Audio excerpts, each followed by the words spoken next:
बोलिए प्रेम से श्री सद्गुरु महाराज की जय। अव्यक्त रूप में अनंत श्री परम विभूषित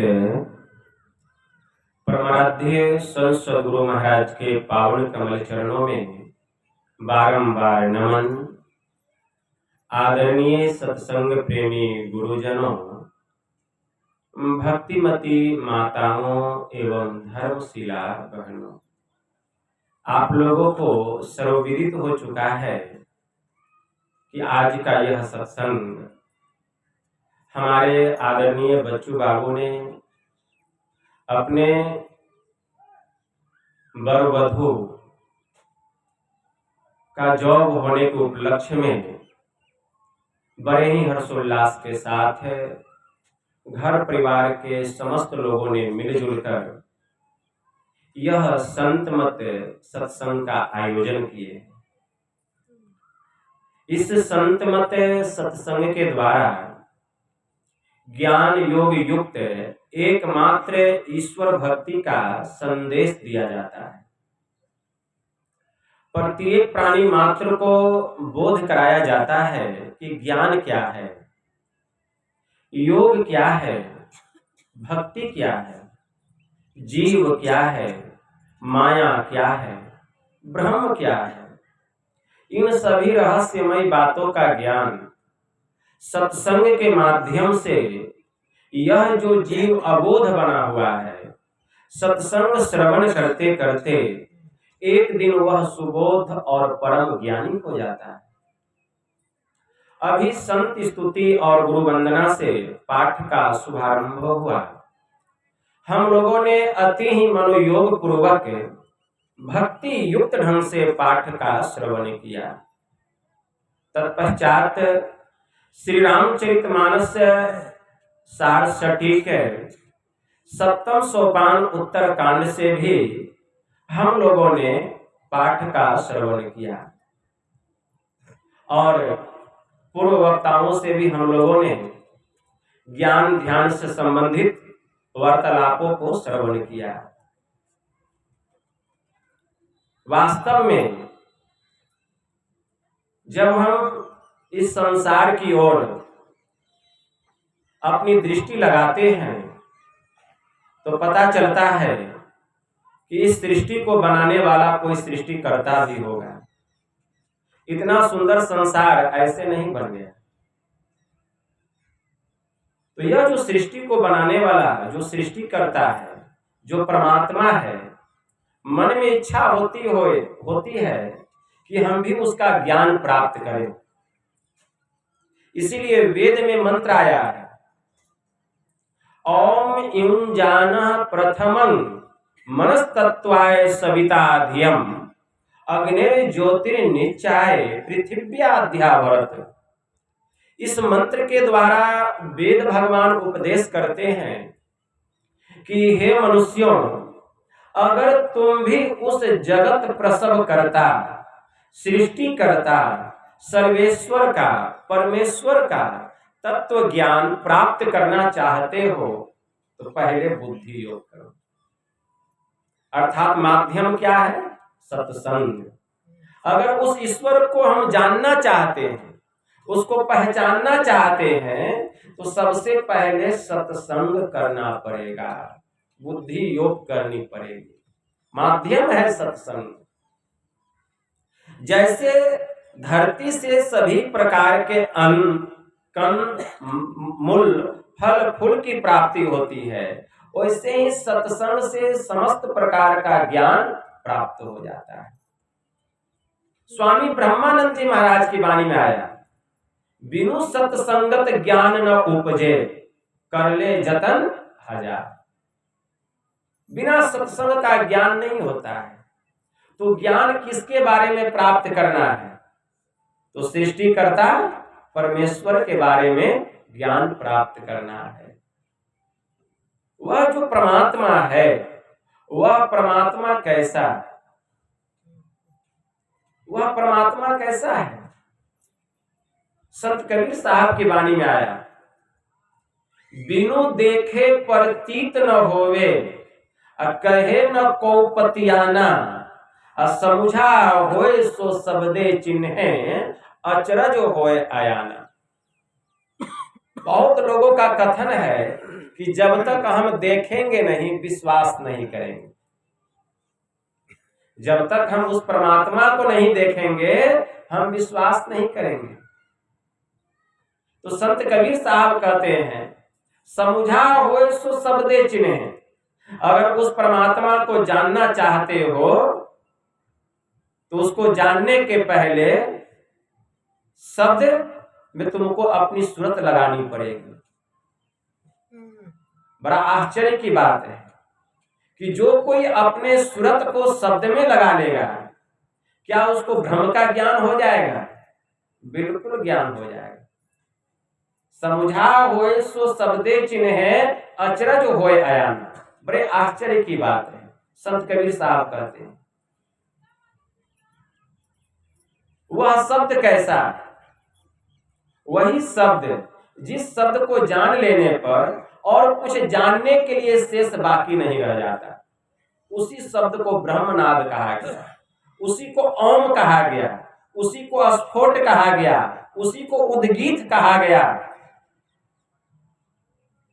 लेकिन वह शब्द ऐसा है कि वह न तो स्वर है न व्यंजन है, वह स्वर और व्यंजन से रहित है, उसका हम उच्चारण नहीं कर सकते, लेकिन प्रतीक के रूप में बतलाया गया है, प्रतीकात्मक रूप में। इसलिए नाम संकीर्तन में आया। हमारे परमाराध्य ने कहा है स्फोट वही, उद्गीत वही, ब्रह्मनाद शब्द ब्रह्म ओम वही, अति मधुर प्रणव ध्वनि धार वही, है परमात्म प्रतीक वही, प्रभु का ध्वन्यात्मक नाम वही, है सार शब्द सत शब्द वही, है सत्य चेतन अव्यक्त वही, अव्यक्तों में व्यापक नाम वही, है सर्वव्यापिनी ध्वनि राम वही, सर्व करसट हरि कृष्ण नाम वही, है परम प्रचंडिनी शक्ति वही, है शिव शंकर हर नाम वही, पुनिराम नाम है अगुण वही, है अकथ अगम पूर्ण काम वही, स्वर व्यंजन रहित अघोष वही, अचेतन ध्वनि सिंधु अदोष वही, है एक ओम सत्य नाम वही, ऋषि सेवित प्रभु का नाम वही, मुनि सेवित गुरु का नाम वही। फिर क्या कहते हैं? भजो ओम ओम प्रभु नाम यही, वही प्रभु का नाम है और इसी नाम का में ही भजन करता है। इसलिए गुरु महाराज ने कहा भजो ओम ओम में ही नाम यही, यही वह नाम है।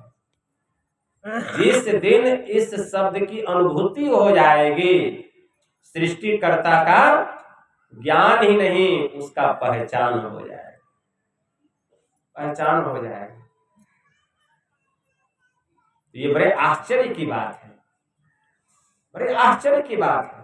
सबके घट घट में परमात्मा है, सबके घट घट में। गोस्वामी जी ने मानस में लिखा कोटि बिरंची विष्णु भगवाना, उपजही जासु अंश ते नाना। ऐसे परमात्मा के अंश मात्र से करोड़ों ब्रह्मा, करोड़ों विष्णु और करोड़ों शिव की उत्पत्ति होती है, उसके अंश मात्र से। ऐसे परमात्मा के अंश मात्र से जो नाम, जो ब्रह्मनाद, जो सार शब्द, जो सतनाम ब्रह्मा विष्णु और शिव का कारण बतलाया गया, जिसको वेद का प्राण बतलाया गया, वही है वह स्फोट, वह ब्रह्मनाद। गोस्वामी जी ने लिखा बंदौ राम नाम रघुवर को, हेतु कृषाणु भानु हिम कर को, अब विधि हरिहर में वेद प्राण सो, अगुण अनुपम गुण निधान सो। लेकिन जब तक हम संसार के प्रपंचों में, संसार के माया में, संसार के प्रलोभन में पड़े रहेंगे, उसकी अनुभूति होने वाली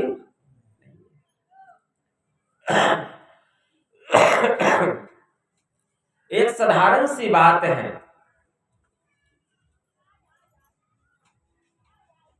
कि घड़ी चलती है लेकिन उसकी आवाज सुनाई दे रही है? आवाज सुनाई नहीं दे रही है, तो क्या वह घड़ी बंद है? वह घड़ी चल रही है।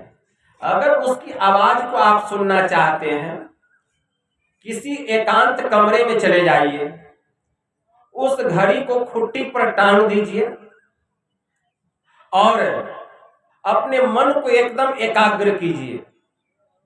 स्थान शांत होना चाहिए, वातावरण शांत होना चाहिए, मन भी आपका एकाग्र होना चाहिए। जितना आपका मन एकाग्र होगा, आपके मन का जितना सिमटाव होगा, देखिए वह घड़ी जो चल रही है टिक टिक की आवाज सुनाई देने लग जाएगी। क्यों? आपके अंदर में एकाग्रता आ गई, आपके मन का सिमटाव हो गया। तो पहले क्यों नहीं सुनाई दे रही थी? हमारा मन बिखरा हुआ था, हमारा मन बिखरा हुआ था, इसीलिए हम नहीं सुन पा रहे थे। हमारे शरीर की नाड़ियां चल रही है, हमारा हार्ट उससे धड़कन हो रहा है, छोटे छोटे जीव जंतु रेंग रहे हैं, उसके चलने से आवाज हो रही है उसके पैरों से, लेकिन सुनाई दे रही है। क्यों? हमारा मन बिखरा हुआ है। जितना मन का सिमटाव होगा, जितना सिमटाव होगा, उतनी ध्वनियों को हम तेजी से सुनेंगे, तेजी से सुनते चले जाएंगे। इसका मतलब है कि हमारा मन सिमटने लग गया। वह जो ब्रह्मनाद है सृष्टि के कण कण में हो रहा है, लेकिन हम, यह जो चेतन आत्मा है, शरीर और इंद्रियों के आवरण में, संसार के प्रपंचों में फंसे रहने के कारण हम नहीं सुन पा रहे हैं। जिस दिन शरीर और इंद्रियों के आवरण से हम अपने को अलग कर लेंगे, जिस दिन जड़ से चेतन को अलग कर लेंगे, उस दिन उस नाद की अनुभूति, जब हम केवल्य दशा को प्राप्त करेंगे, जब अकेले हो जाएंगे, तब उस नाद की अनुभूति होगी। और एक बार अगर उस नाद की अनुभूति हो जाए, चाहे हम जिस मंडल में रहें, स्थूल मंडल में रहें, सूक्ष्म मंडल में रहें, कारण मंडल में रहें, महाकारण मंडल में रहें, या केवल्य अवस्था में रहें, हर क्षण हर समय वह शब्द होता रहेगा। जैसे दूध से घी को निकाल लीजिए और फिर घी को उस दूध में डाल दीजिए मट्ठे में, वह तैरने लग जाता है, क्या वो दूध बन जाता है? उसी प्रकार ऐसे जो जीवन मुक्त महापुरुष हो जाते हैं, जब तक इस शरीर और संसार में रहते हैं, उनकी सूरत सदा उस ब्रह्मनाद में लगी रहती है। शब्द निरंतर में मन लागा, मलिन वासना त्यागी, सोवत जागत उठत बैठत कबहु न छूटे ऐसी तारी लागी। सोवत जागत उठत बैठत टुक विहीन नहीं तारा, झिनझिन जंतर निस्दिन बाजे जम जालिम पचिहार। ऐसे महापुरुषों के संबंध में कहा गया, आंख न मुंदो कान न रुंधो, तनिक कष्ट नहीं धारो, अब खुले नयन पहचानो, हंसी हंसी सुंदर रूप निहारो। जो साधना के परम प्रकाष्ठा को प्राप्त कर लेते हैं, उनकी अवस्था ऐसी हो जाती है। उनको आंख मूंदने की और कान बंद करने की जरूरत नहीं होती है। वे आंख खोल करके उस ब्रह्म के स्वरूप को देखते हैं और कान से उस ब्रह्मनाद को सुनते हैं। जो उस अवस्था को प्राप्त कर लेते हैं। लेकिन प्रारंभिक अवस्था में आंख, कान और मुंह तीनों बंद करना पड़ेगा।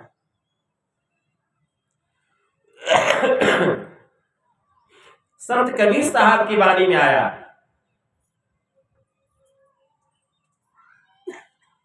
संत कबीर साहब कहते हैं, आंख कान मुख बंद कराओ, अनहद झींगा शब्द सुनाओ, अब दोनों तिल एक तार मिलाओ, तब देखो गुलजारा। तब देखिए भीतर में कैसा आनंद आता है। तो ये सूक्ष्म साधना है, संत मत की सबसे ऊंची साधना है। लेकिन इस साधना में योग्यता कैसे आएगी, इसके लिए कुछ मोटी उपासना है। मोटी उपासना, और मोटी उपासना है मानस जप और मानस ध्यान। मानस जप और मानस ध्यान मतलब परमात्मा का एक नाम और एक रूप का सहारा। ये सहारा लेना पड़ेगा। यह जो संसार है यह नाम और रूप से मिलकर के बना हुआ है, और अगर हम संसार को पार करना चाहते हैं तो इसी संसार से किसी एक नाम रूप का सहारा लेना पड़ेगा। अब हमें यह विचार करना है कि हम किस नाम का सहारा लें। जिस नाम का हम सहारा लेंगे उसी रूप का भी सहारा लेना पड़ेगा। तो हम किस नाम का सहारा लें? जब हम भजन भेद लेने के लिए जाते हैं तो हमारे मन में होता है कि गुरु महाराज बतलाएंगे कि राम के नाम का जप करो, शिव के नाम का जप करो, भगवती के नाम का जप करो, काली के नाम का जप करो।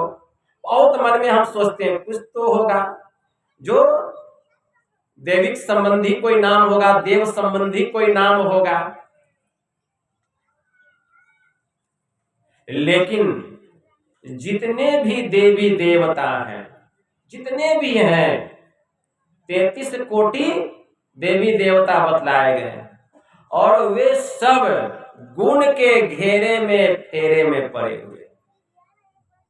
अरे जो गुण के घेरे में पड़ा हुआ है, जो गुण के फेरे में पड़ा हुआ है, वे हमें गुण रहित कैसे कर सकता है? एक बड़े उच्च कोटि के महापुरुष हो गए संत पलटू दास जी महाराज। उनकी वाणी में आया कि संसार में किसकी पूजा होनी चाहिए, सबसे बड़े कौन हैं, सबसे बड़े सबसे श्रेष्ठ कौन है? तो सरयू नदी के किनारे 88,000 ऋषि महात्माओं का बैठक हुआ। यही चर्चा का विषय बन गया कि 33 कोटि देवी देवताओं में सबसे श्रेष्ठ कौन है। तो सबने निर्णय लिया कि त्रिदेव श्रेष्ठ हैं, ब्रह्मा, विष्णु और महेश। यही तीनों देवता श्रेष्ठ हैं, इसलिए इन तीनों को ईश्वरीय कोटि का देवता बतलाया गया है। लेकिन फिर निर्णय हुआ कि इन तीनों में श्रेष्ठ कौन है। तो यह भार दिया गया भृंगु ऋषि पर। क्या ठीक है, मैं ही पता करके बतलाता हूं कि तीनों में श्रेष्ठ कौन है। तो सबसे पहले भृंगु ऋषि ब्रह्मा जी की सभा में गए। वहां नृत्य हो रहा था, नाच गान हो रहा था। भृंगु ऋषि बिना प्रणाम किए, बिना कुछ बोले ब्रह्मा जी की सभा में घुस गए। ब्रह्मा जी को क्रोध आया, उन्होंने बहुत अनाप शनाप बातें कह दी। भृंगु जी वहां से भागे। भागते भागते कैलाश पर्वत गए। भगवान शिव जी माता पार्वती के संग में बैठे थे। माता पार्वती के समीप जाकर के उनसे सट करके जाकर के बैठ गए। वहां भी प्रणाम नहीं किए, कोई अभिवादन नहीं किए। भगवान शिव जी को क्रोध आया, त्रिशूल उठा लिए मारने के लिए। भृंगु ऋषि वहां से भागे। भागते भागते क्षीर सागर में भगवान विष्णु लेटे हुए हैं। अब माता लक्ष्मी पैर चांप रही है। भृंगु ऋषि ने आओ देखा न ताओ और उछल करके उनके सीने पर एक लात मार दिया। भगवान विष्णु के सीने पर एक लात मार दिए। भगवान विष्णु उनका चरण पकड़ लिए भृंगु ऋषि का और सहलाने लग गए और कहने लगे, ऋषिवर, हमारा सीना वज्र के समान कठोर और आपके चरण का जो तलवा है कमल के पंखुड़ी से भी नाजुक, कहीं आपके चरणों में इस कठोर जैसे छाती से ठोकर तो नहीं लगी। सहलाने लगे उनके चरणों। वहीं पर भृंगु ऋषि ने मान लिया कि सबसे श्रेष्ठ भगवान विष्णु। वहीं पर संत कबीर साहब को कहना पड़ गया, क्षमा बरन को चाहिए छोटन को उत्पात, अब का भयो विष्णु को जो भृंगु मारी लात। अरे जो बड़े लोग होते हैं उनका स्वभाव होता है क्षमा करना, और जो छोटे होते हैं उनका काम ही है उत्पात करना। वे उत्पात करते हैं। वे कितनों अपने को बड़ा मान लें, लेकिन शास्त्र की दृष्टि में, शास्त्र के नजर में, संतों की दृष्टि में, भगवंतों की दृष्टि में उससे छोटा कोई दूसरा नहीं है। क्यों? क्योंकि उसका काम है उत्पात करना और बड़े का काम है क्षमा करना। तो भगवान विष्णु बड़े थे तब ना क्षमा कर दिए। इससे भगवान विष्णु की पदवी घट नहीं गई, बल्कि वे और श्रेष्ठ हो गए। इससे उनकी महानता का पता चला, बड़प्पन का पता चला, उनकी शीलता का पता चला, उनकी नम्रता का पता चला। इसलिए देखिए, घर घर में सत्यनारायण भगवान की पूजा होती है, लेकिन एक उच्च कोटि के महापुरुष हो गए संत पलटू साहब जी महाराज, उनकी वाणी में आए, बड़ा होए ते ही पूजिए संतन किया विचार, संतन किया विचार ज्ञान का दीपक लीना, देवता 33 कोटि नजर में सबको चीना, सबका खंडन किया खोज के 3 निकारा, तीनों में दुई सही मुक्ति का एके द्वारा, हरि को लिया निकारी बहुरी 3 मंत्र विचारा। हरि है गुण के बीच और संत है गुण ते न्यारा। लेकिन देखा कि हरि भी गुण के घेरे में पड़े हुए हैं, लेकिन संत जो है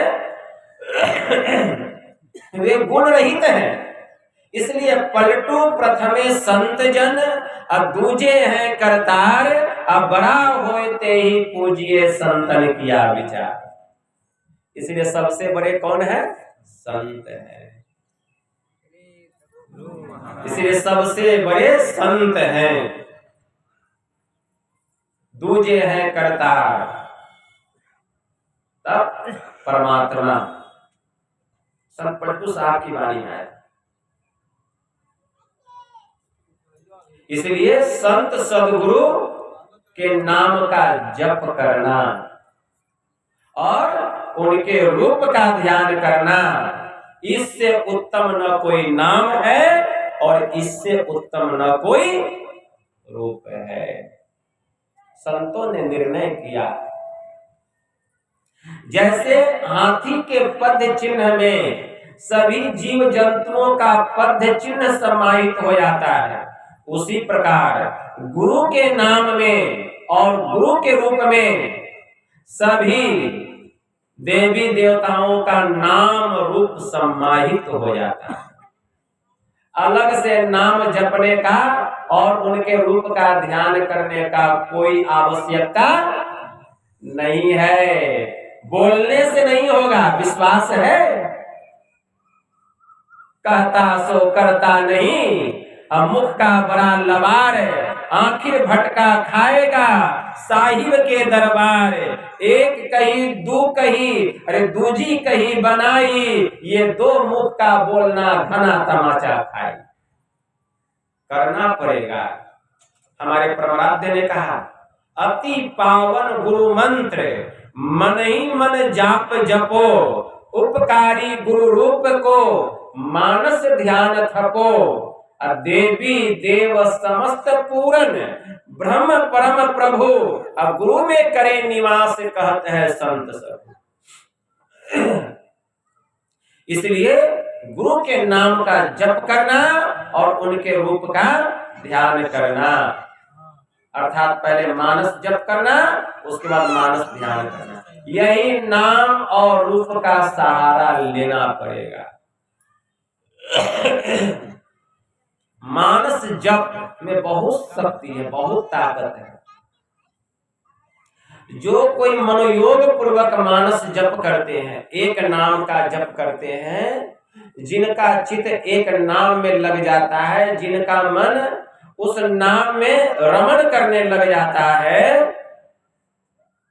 तो जो मन उसमें रमण कर रहा है, जिस मन से हम उस नाम का मनन कर रहे हैं, जप कर रहे हैं, तो वह नाम पवित्र नाम है। और यह जो मलिन मन है, इस मलिन मन को भी पावन करने वाला, पवित्र करने वाला, इसको त्राण पहुंचाने वाला वह गुरु मंत्र है। हमारा मन पवित्र हो जाता है मंत्र का जप करते करते। गोस्वामी जी ने लिखा, अनेक कोटि मंत्राणि चित्त व्याकुल कारणम, मंत्र ग्रोह प्राप्त मेकम स्याद सर्व सिद्धिधम। संसार में करोड़ों मंत्र हैं, अगर करोड़ों मंत्र में अपने चित्त को लगा करके रखेंगे तो हमारा यह जो मन है, यह स्थिर होने के बजाय, शांत होने के बजाय चंचल हो जाएगा, व्याकुल हो जाएगा। इसलिए मंत्र गुरु प्राप्त मेकम स्याद सर्व सिद्धिधम, इसलिए गुरु प्रदत्त विधि से गुरु मंत्र का जो जप करना है, यह गुरु मंत्र सभी प्रकार की सिद्धियों को देने वाला। इसलिए शास्त्र में आया, अगर कोई मनोयोग पूर्वक मंत्र का जप करता है तो केवल जप करने से ही सिद्धि की प्राप्ति हो जाती है। इसलिए जपात सिद्धि, जप से ही सिद्धि मिल जाती है। इसलिए एक नाम का जप करना चाहिए, मनोयोग पूर्वक करना चाहिए।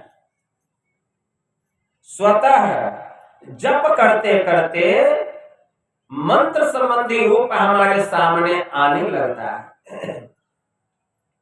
माँ अपने जिस बेटे का नाम लेकर के पुकारती है, उसी बेटा का चेहरा उसके सामने आता है। ऐसा नहीं कि राम का नाम लेकर पुकारेगी तो लक्ष्मण का नाम आएगा, और लक्ष्मण का नाम लेकर के पुकारेगी तो शत्रुघ्न का नाम आएगा।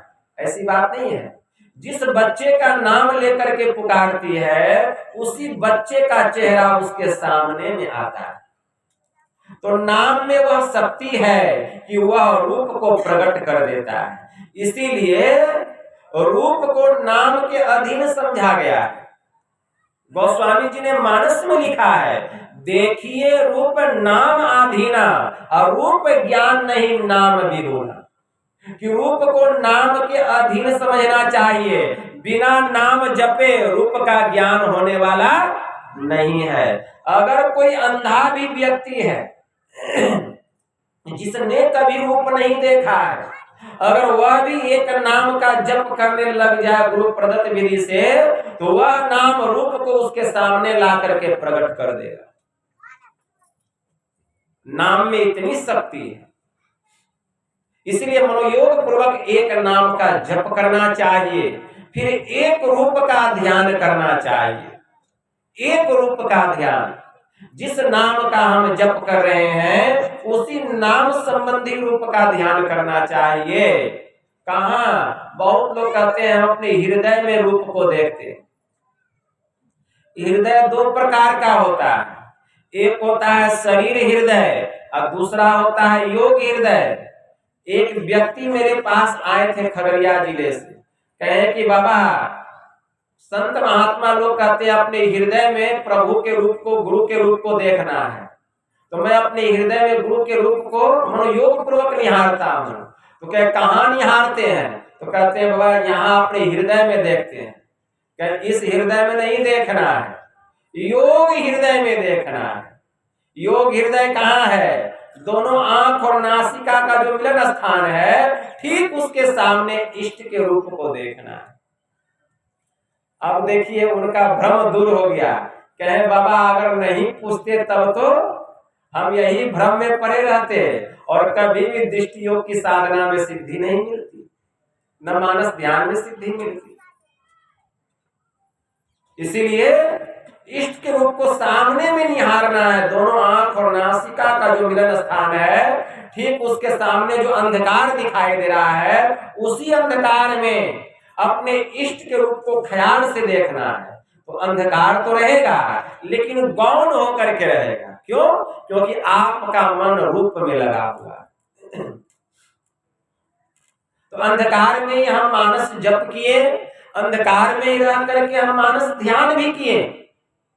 अगर हम मनोयोग पूर्वक अपने मन को इष्ट के रूप में लगा करके रखे हैं, तो विश्वास कीजिए गुरु का जो रूप है, अगर जो अपने मानस पटल पर हूबहू प्रकट कर लेता है, तो वह व्यक्ति जो जो मन में चाहना करेगा, इच्छा करेगा, सब चाहनाएं आप से आप उसका पूर्ण होते चला जाता है। श्री सद्गुरु महाराज की जय। इसीलिए गुरु नानक देव जी महाराज की वाणी में आया, गुरु की मूर्ति हृदय बसाइए, जे ही इच्छे सोई फल पाइए।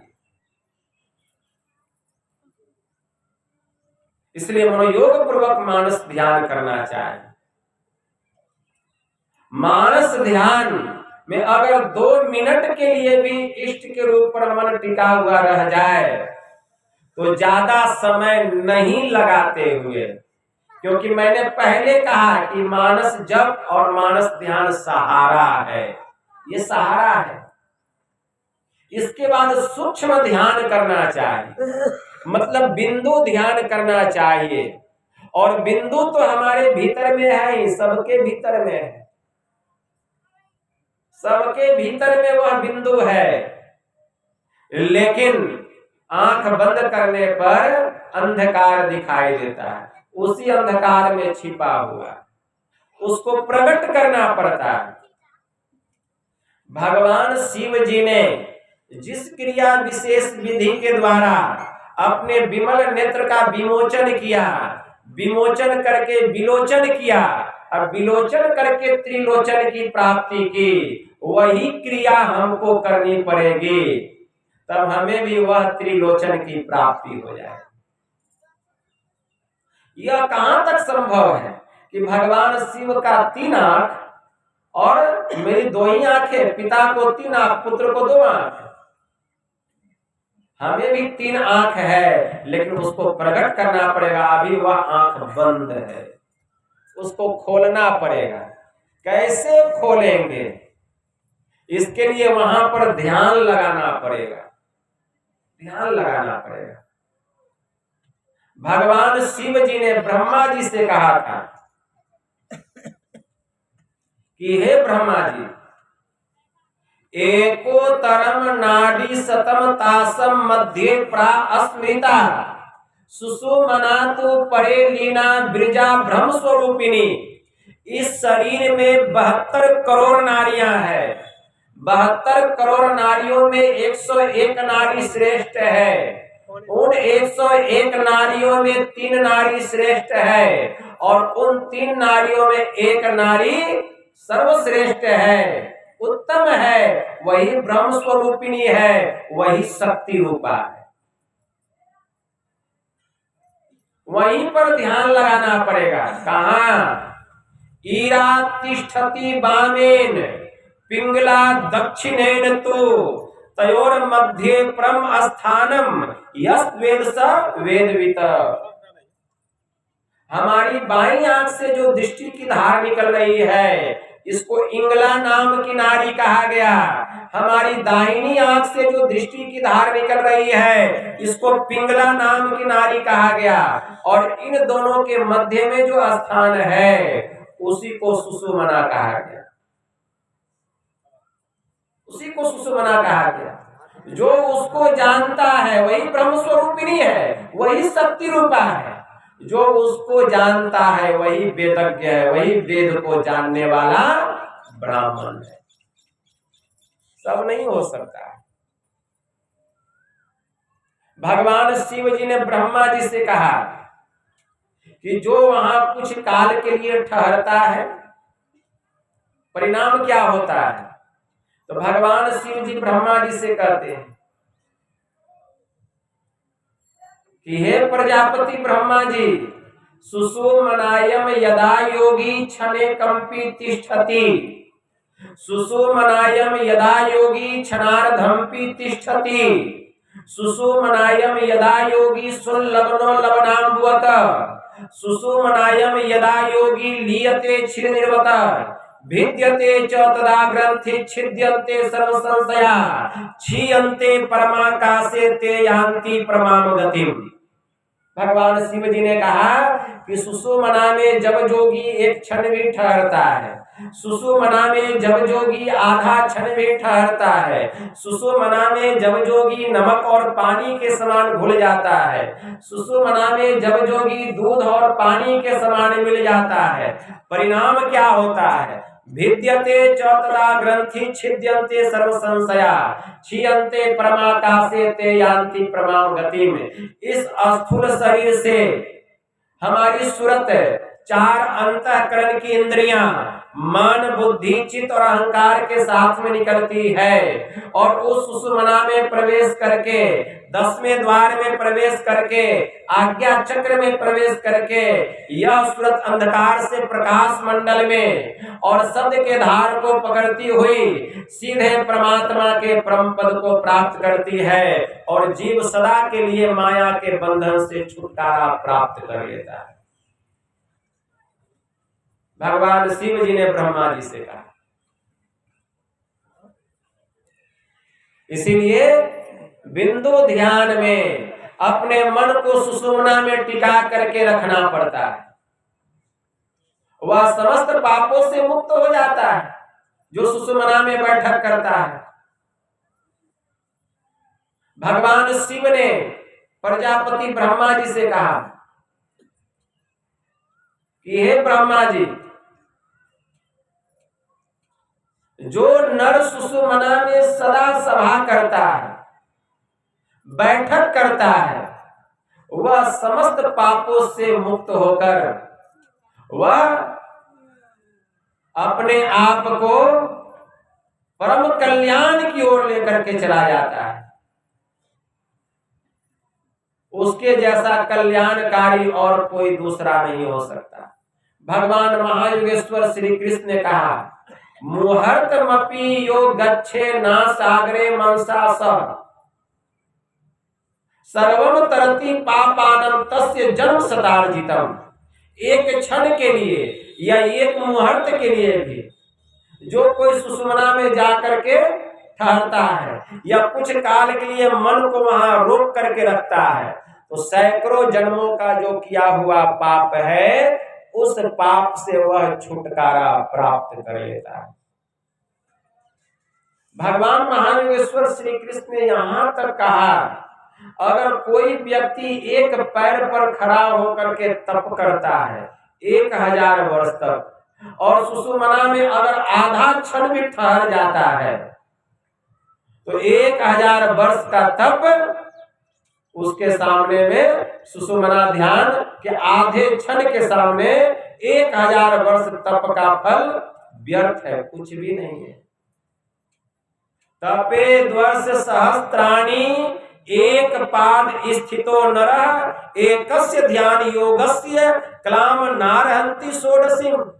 जो एक पैर पर खड़ा होकर 1 वर्ष तक तप करता है उसका जो फल है सुषुम्ना ध्यान के 16वें अंश में से 1 अंश के बराबर भी नहीं।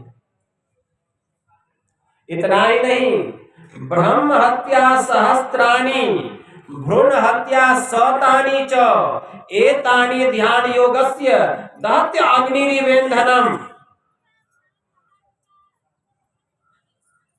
अगर कोई 1000 ब्रह्म हत्या का पाप किया है, सैकड़ों भ्रूण हत्या जैसा महापाप किया है।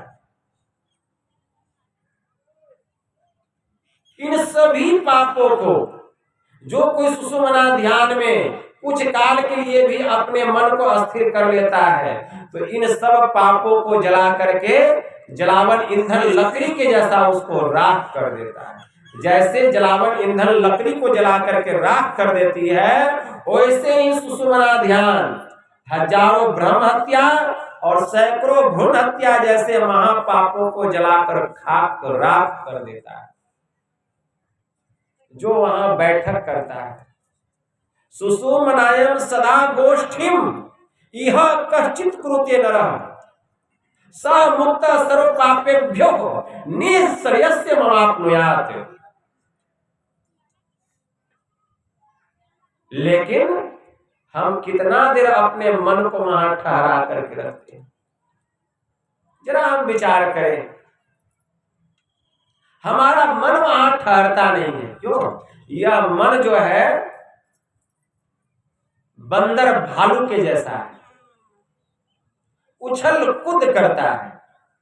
बाजीगर का बांदरा यह मन ऐसा जान,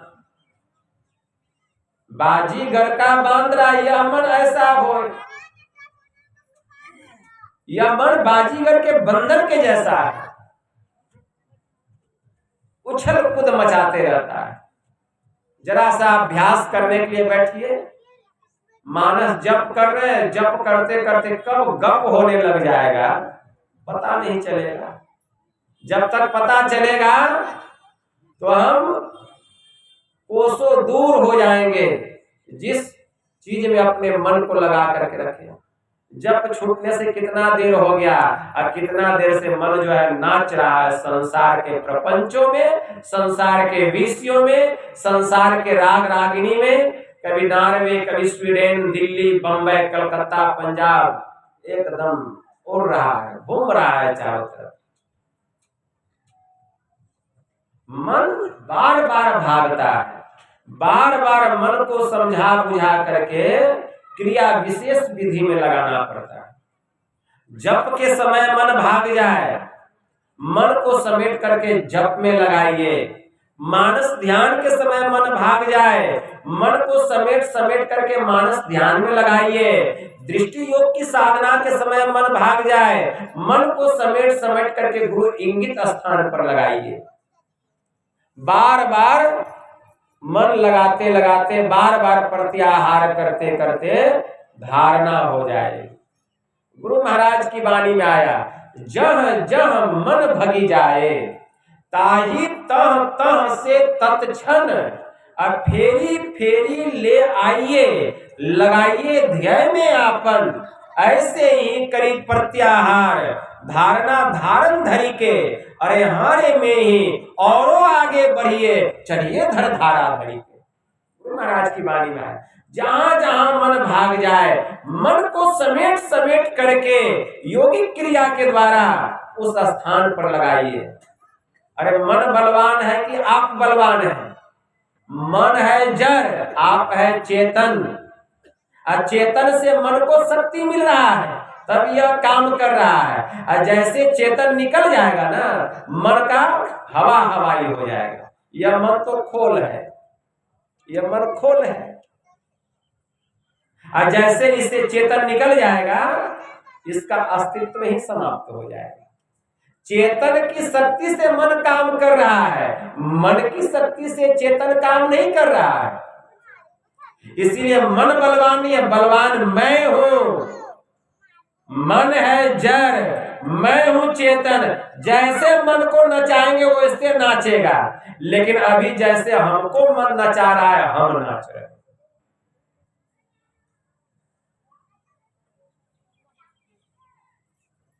यही बात है। तो मन को बस में करने का बस एक ही उपाय है, वह है बिंदु ध्यान।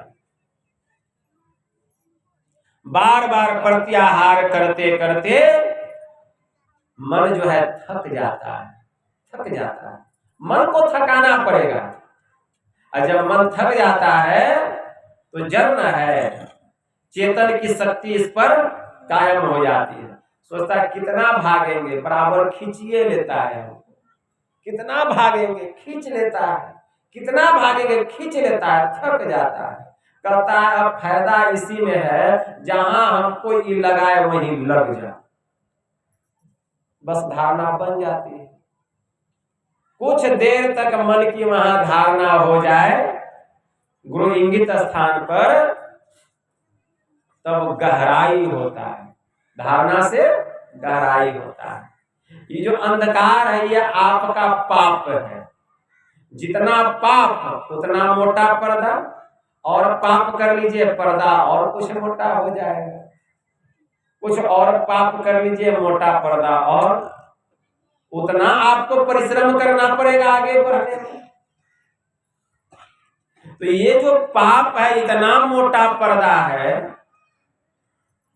कि जल्दी सूरत जो है इसमें धंसती ही नहीं है, धंसते जा रही है, गहराई होते जा रहा है। अभी तक उस पार की वस्तु दिखाई नहीं दे रही है। अरे पाप कितना मोटा है, लेकिन गुरु की कृपा है कि सूरत वहां टिका हुआ है, ये गुरु की कृपा है, ठीक है ना। तो अंधकार में भी जो कोई अपने को ठहरा करके रखता है, गुरु की उस पर ऐसी कृपा होती है कि वहां भी माया की कला काम नहीं करती। काकभूषुंडी जी महाराज ने पक्षीराज गरुड़ से कहा था, व्यापी रहे उस समस्त जग माही, अतेहि गिरि निकट कबहु नहीं जाही। जो कोई अपने को नीलगिरी पर्वत पर अपने मन को टिका करके रखता है, तो काम क्रोध लोभ मोह मद मात्सर्य सर्वत्र संसार में यह फैला हुआ है, लेकिन उस नीलगिरी पर्वत के समीप ये नहीं जाता है। मतलब जो अपने मन को अंधकार में टिका करके रखे हैं, तो वहां भी ये षड विकार का शिकार यह मन नहीं होता है, क्योंकि मन वहां टिका हुआ है। प्रकाश नहीं है तो क्या हुआ, अंधकार में तो मन टिका हुआ है, गहराई हो रही है, सूरत रूपी कांटी धंस रही है, उसमें धंसते धंसते दृष्टियों की साधना करते करते, धंसते धंसते मतलब दृष्टियों की साधना करते करते करते आप उसमें प्रवीण हो रहे हैं, कुशल हो रहे हैं। करते करते जब अंधकार का आवरण झीना पड़ जाता है, क्या पड़ जाता है, झीना। कैसा झीना पड़ता है, सबसे पहले तो मन सिमट गया, दृष्टि सिमट गई, दृष्टि सिमट गया, अंधकार सिमट गई, और अंधकार हो गया तिल बिंदु के समान। देखिए आप यहां नहीं आइए, सत्संग के समय से हटिए यहां से। दृष्टि सिमट गई, अंधकार सिमट गया, और अंधकार पहाड़ के जैसा जो था सिमट कर एक तिल बिंदु के जैसा हो गया। तिल बिंदु के जैसा अंधकार नहीं हुआ है, आपकी दृष्टि सिमट गई है, तो आपका मन सिमट गया, इसलिए वह पहाड़ के जैसा जो अंधकार है तिल बिंदु के जैसा दिखाई दे रहा है। इसीलिए हमारे परमाराध्य ने कहा, प्रारंभ में साधक की दृष्टि जब सिमट जाती है तो वह अंधकार, वह बिंदु जो है पहले काले तिल के जैसा दिखाई देता है। अब देखिए उस तिल की लीला क्या है। अगर उस तिल बिंदु पर मन ठीक ठीक टिका हुआ है, टिका हुआ रहेगा ही। जब जब दृष्टि की दोनों धार उस तिल पर जाकर के टकराती है, अस्थिर तो रहती नहीं है, टकराती है, तब क्या होता है, उस तिल बिंदु से फूट फूट करके 5 तत्व का 5 रंग निकलता है। मिट्टी, जल, अग्नि, हवा और आकाश। मिट्टी का रंग पीला बतलाया गया, जल का रंग लाल बतलाया गया, मिट्टी जल अग्नि का रंग काला बतलाया गया, हवा का रंग हरा बतलाया गया और आकाश का रंग श्वेत बतलाया गया। ये पांचों तत्व का पांच रंग जब जब दृष्टि की दोनों धार वहां जाकर उस तिल बिंदु पर टकराती है, फूट फूट करके पांच तत्व का पांच रंग निकलता है। गुरु महाराज की वाणी में आया, तम माजे फूटी फूटी ऐत पच्चे रंगवा हो और बिजली चमकी ऐत तार। गुरु महाराज की वाणी में ये सब अनुभूति होती है, प्रारंभिक अनुभूति है। ये सब बार बार जब ऐसा साधक के साथ होता है, वह एकांत स्थान की तलाश करता है। एकांत स्थान, संसार उसको काटने के लिए दौड़ता है, चाहे माँ हो, बाप हो, भाई हो, बहन हो, बीवी हो, बच्चा हो, घर हो, परिवार हो, दुनियादारी से उसको मतलब नहीं रहता, वह अकेला हो जाता है और एकांत स्थान की खोज करता है। कोई गुफा मिल जाए, कोई नदी का शांत किनारा मिल जाए, समुद्र का टापू मिल जाए, कोई निर्जन स्थान मिल जाए, जंगल मिल जाए, कोई पहाड़ी की चोटी मिल जाए, कोई ऐसा स्थान मिल जाए जो कि एकदम एकाग्र, शांत, पवित्र और मनोहर स्थान हो, और वहां बैठ करके वह घंटों साधना में डूबा हुआ रहता है। एक समय ऐसा आता है, दृष्टि की दोनों धार उस तिल बिंदु पर जाकर के मिलती है, फिर हटती नहीं है, जुट जाती है वहां। और जब जुटती है तब वह तिल खिड़की खोलता है, तिल खिड़की खोलता है और वहां चमचमाता हुआ वही ज्योतिर्मय बिंदु प्रकट हो जाता है। मणि के समान प्रकाश निकल रहा है, उसी को गुरु का चरण नख कहा गया है। उस चरण नख में मणियों की ज्योति है। हमारे भीतर की दिव्य चक्षु उसी समय खुलता है, उसी समय दिव्य चक्षु, दिव्य दृष्टि खुल जाती है, जो कि भगवान शिव ने जिस क्रिया विशेष विधि के द्वारा उस दिव्य चक्षु को खोला, हमने भी उसी क्रिया विशेष विधि के द्वारा इस दिव्य चक्षु को खोला जो बंद था, और उसी चक्षु से उस पवित्र प्रकाश को हम देखते हैं। उसी को पवित्र प्रकाश कहा गया, निर्मल प्रकाश कहा गया। अंधकार का मंडल फट जाता है, हमारी सूरत उस बिंदु रूपी द्वार में प्रवेश करके अंधकार से प्रकाश मंडल में जाती है, और तब यह सूरत ब्रह्मांड का सैर करती है। तब देखिए अद्भुत नजारा, दुनिया का नजारा समाप्त। जो कोई वहां का नजारा एक बार देख ले, संसार का नजारा राई के दाने के जैसा हो जाता है, ऐसा वह स्थान। तब दृष्टियों की साधना में हम निपुण होते हैं, कुशल होते हैं, प्रांगत होते हैं। यह है दृष्टि योग की साधना। आगे बढ़ते हैं। तब अब है शब्द साधना, अंतिम साधना, शब्द साधना। शब्द साधना, शब्द साधना के द्वारा ही यह आत्मा परमात्मा में जाकर के मिलती है। जब तक कोई शब्द साधना नहीं करेगा, न उसको अपना ज्ञान होगा और न ब्रह्म की पहचान होगी। गुरु महाराज की वाणी में आया, सूरत शब्द की करे कमाई, निज घर जावे ना, निज घर में निज प्रभु को पावे, अति हुलसावे ना, में ही अस संत गुरु युक्ति, यम त्रास मिटावे ना। भाई योगी हृदय वृत्त केंद्र बिंदु, जो चमचम चमके। तो यहां से शब्द साधना शुरू होती है। शब्द, कौन सा शब्द? शब्द दो प्रकार का होता है, एक होता है वर्णात्मक शब्द और दूसरा होता है ध्वन्यात्मक शब्द। तो वर्णात्मक जो शब्द है, वर्णात्मक जो नाम है, उसका हम लोग जप करते हैं। जो प्रारंभ में गुरु मंत्र का जो आप जप किए, लेकिन जो ध्वन्यात्मक नाम है उसका जप नहीं, उसका ध्यान होता है। उसको सुनना पड़ता है ध्यान लगा करके, वह शब्द सबके भीतर में हो रहा है।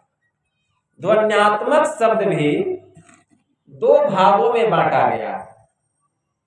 एक है अनहद शब्द और दूसरा है अनाहत शब्द। जड़ मंडल में जितने शब्द हो रहे हैं सब अनहद शब्द है और उसमें अनाहत शब्द भी हो रहा है, लेकिन जब तक जड़ मंडल में रहेंगे उस अनाहत शब्द की अनुभूति होने वाली नहीं है।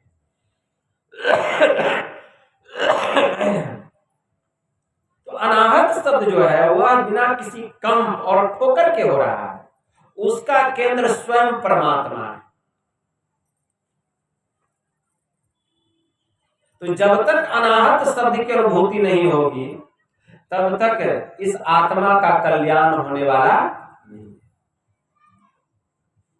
मंडल 5 है, स्थूल मंडल है, सूक्ष्म मंडल है, कारण मंडल है, महाकारण मंडल है और केवल्य मंडल है।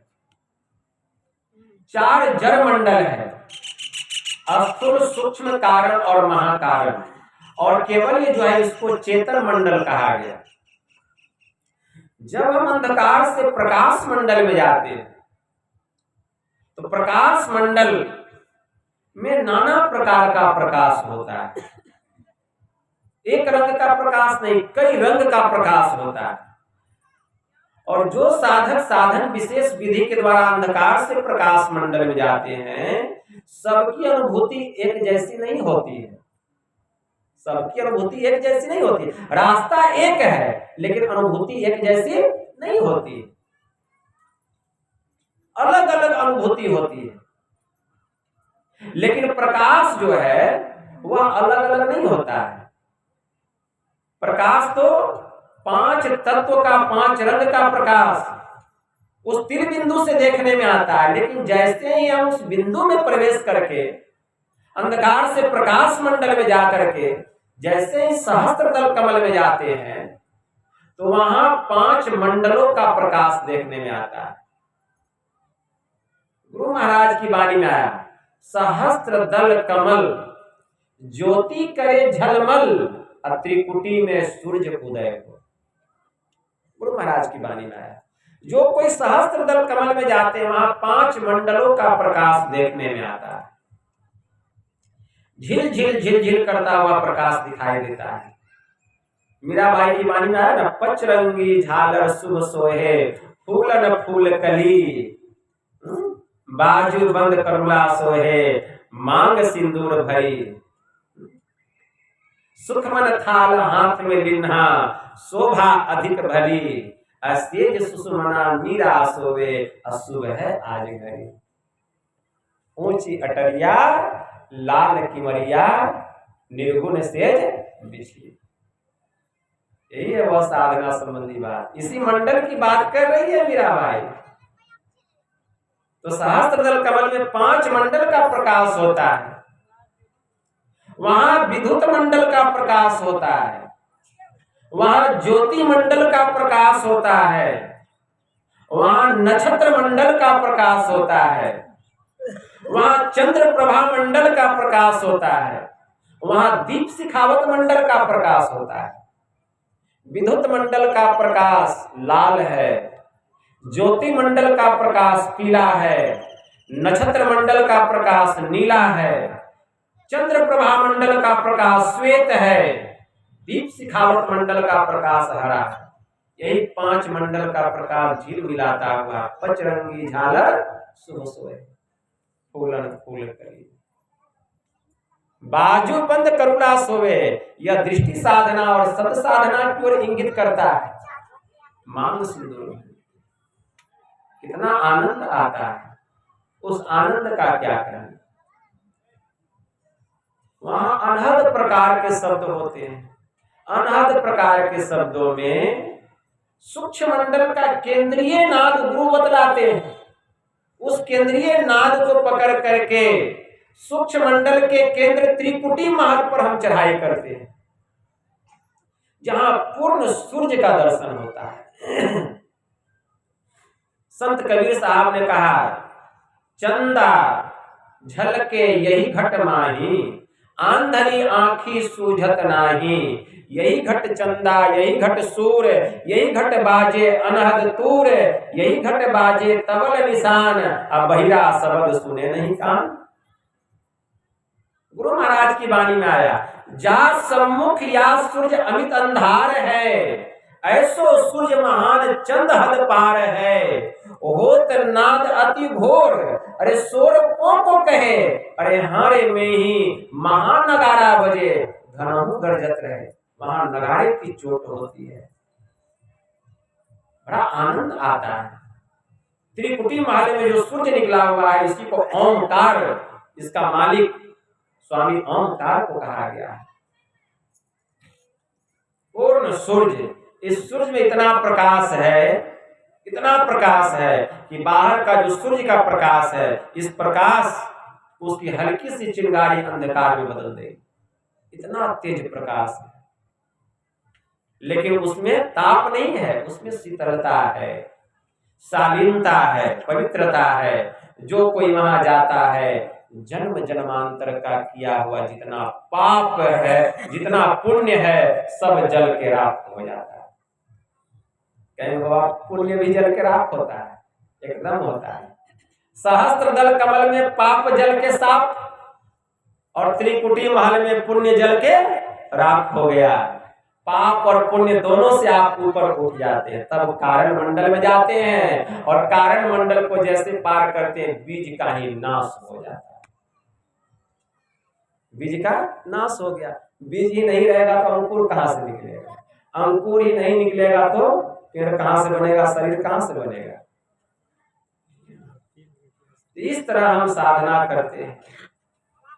त्रिकुटी महल वह स्थान है जहां से कि 5 तत्वों की उत्पत्ति हुई, मिट्टी जल अग्नि हवा और आकाश।